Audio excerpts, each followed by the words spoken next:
Welcome back. You're still watching African Perspective with me, Aldrin St-Pierre, standing in for Tshepiso Makwetla.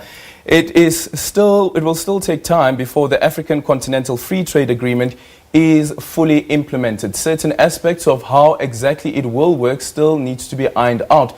Tomorrow, a conference will be held in Johannesburg, and it seeks to interrogate the framework around the free trade agreement and opportunities it will untap in terms of intra-country trade between African states. To unpack how the free trade agreement should be implemented and what impact should each of the regions have on the continent.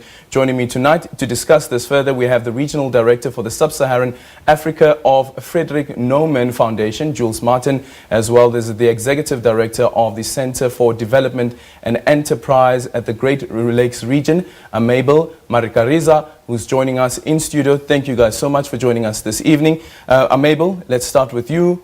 Why is this so important? I find that when you walk around the country and you ask anyone, like at least in South Africa, you ask them about the free trade agreement, they don't understand what we're talking about. Thank you so much. The agreement is very important for Africa, especially in African countries where we live in poverty. You know, 5 of 10 top countries in Africa still in poverty. So free trade is the best solution for this issue, because free trade means a change between individual, between businessmen to do what people need today in this Africa. So the agreement come after other region economic agreement. We have agreement from East Africa, ECOWAS, and so on. But the different this agreement doesn't get solution for issue we have in Africa. So the new agreement is the new project, which means they have a vision to give opportunity for more people in Africa, to give a chance, a dignity for more people in Africa, through low barriers to do to trade between different countries in Africa. Jules, do you find that when you speak to business, especially small business, that they get the sense of what this exactly is?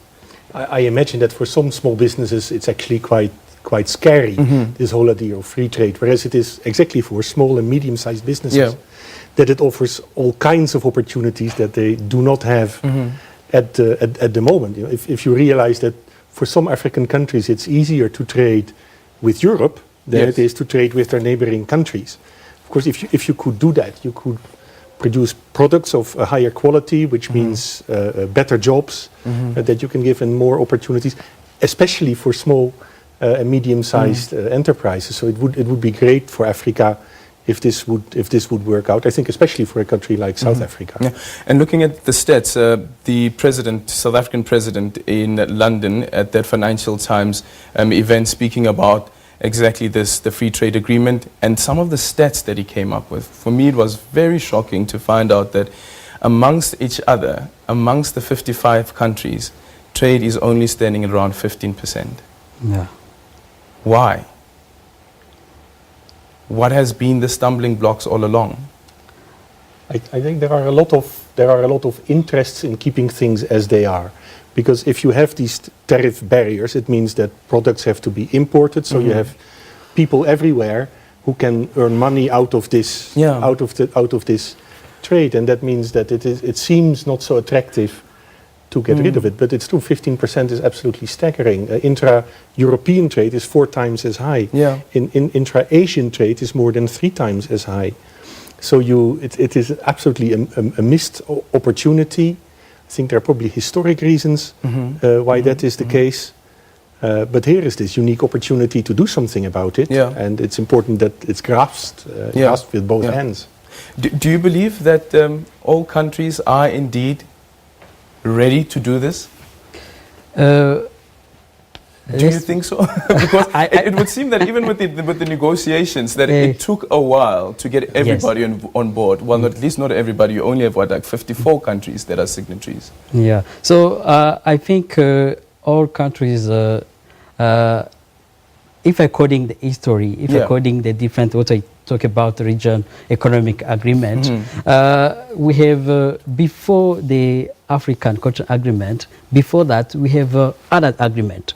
And according to the different agreement we have before, that is what Julius say also, the trade between Africa is still the same, but trade between Africa and Europe to more increased than Africa. So I think if the first agreement was fair, why the second will be a good opportunity? I don't know, but I think there are still barriers there, and many countries still have the mentality to still in the same place, in the same with the same policy. That is means most of the countries we have leaders who still nationalist idea,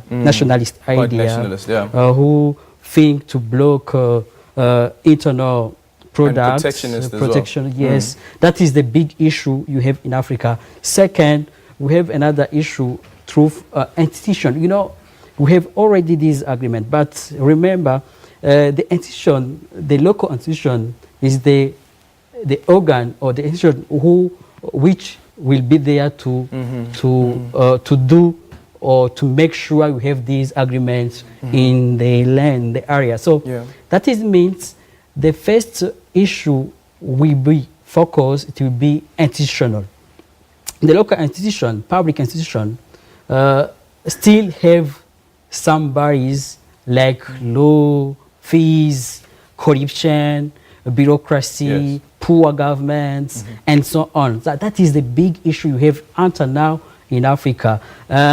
It's not only that, we have a disappear of rule of law. That is make the stability of political instability. So we still have a big issue because we have the best institution which can make better this agreement. Jules, before we move on to the summit that will be taking place tomorrow, do you think that, for instance, earlier on we were speaking with the ladies from FWIT about in front of the Security Council about the conflicts that are taking place on the continent, and of course there is Silence the Guns by, what was it, 2030? I think 2030? The guns are 2020? Yeah, Silence the Guns by 2020. That isn't happening. Do you think that that's one of the reasons that there is this fear even amongst countries on the continent to invest in each other's economies? It is probably partly a reason, although the number of conflicts is actually going down. Also in Africa, the conflicts that are there are vicious and are terrible, but the number of conflicts and also conflicts within countries has actually gone down in Africa in the past decade or so. So there should be more opportunities. And you know, I think what's so exciting about Africa compared with the rest of the world is the biggest capital that Africa has, true for South Africa, but other countries too, is there are so many young people who really want to do something with their lives. The problem is that most of the people running African countries are not so young, and there is this enormous gap between the two. But if you look at young people, they want a dynamic economy. They want to be able to also to work abroad and to export and to import and to grasp all these opportunities. And you find that that's a gift that we can give to them. Even the innovation seems to be outpacing the policies. Absolutely. Yeah. If you look, for instance, with what's happening with social media, the summit that will be taking place starts tomorrow. Yes. What are some of the key aspects that you guys will be focusing on? Aimable, you can go first. Yes, we got to focus the opportunity we have through this new agreement. We go also talk about the different issue which can make this agreement don't be down in different Africa. We go also try to talk about why it's very important to have this agreement to for many people who stay in poverty today in Africa. So we go to share with, we have different people from different corners of the world who go to share off with us the importance for this agreement. Yes. And something you want to add, Jules? It's very difficult to build such a free trade agreement, and it will not happen by itself. So what we need is actors in civil society, politicians, journalists, experts, academics, and so on, to follow this process very closely and to make sure that governments cannot let down, that they will really implement this treaty and that it will move forward. It will not happen by itself because it's not an easy process. So you need to get a certain push, and we hope that with our conference, which has participants from about 10 different countries, that will give that push, and that we can collectively put this pressure on governments and on the African Union to really continue to make progress. Will you also be focusing on trade dispute resolution? Absolutely, because that's what will be one of the crucial elements of this whole agreement. You need that, and you need a bigger unity among African countries to negotiate with big countries as well, with the United States, with the European Union. It's much easier to negotiate if you are one than every country by itself trying to get a slightly better deal than the other country, which is what happened. Power in the numbers. Yes, that's at the moment that's not working so well for Africa. But the African governments have it in their own hands to improve that, and we want to make sure that we follow that process and that we say, look, this is a good step ahead, or maybe that isn't, and you should do better. Yeah, and Mabel, can you just quickly comment on concerns that have been raised around information? Some businesses have said that some of the data that you get out of the African countries are not reliable. So it becomes really difficult even to make business decisions, whether you want to go in or not, because the data that you get is data that's outdated. For example, to do business in East Africa, still one the mango for issue for most of the people there. For example, we have a kind of product called cassava. It's a cassava, I don't know here, we use it. It's cassava fava. We can take cassava from Uganda to Burundi.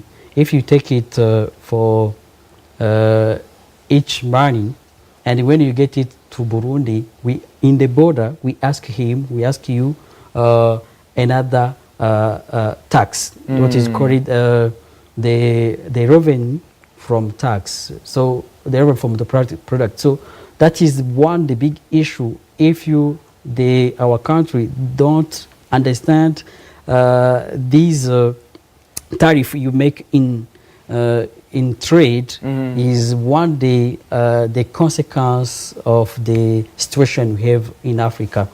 So that is the example I can give. So there is different business between countries. They are internal business, but also external business. People try to through this business to help their family to get off poverty. Through their business, they can educate their children. They can access to the best school, best hospital. So that is the issue the country, most of the country in Africa still resolve. And if you resolve that, I think it will be the Africa you talk about perspective. The best Africa you need, the best perspective. It will be there. It will be a step in the right direction. And President Cyril Ramaphosa saying that he expects intra-Africa trade to increase by at least 25%.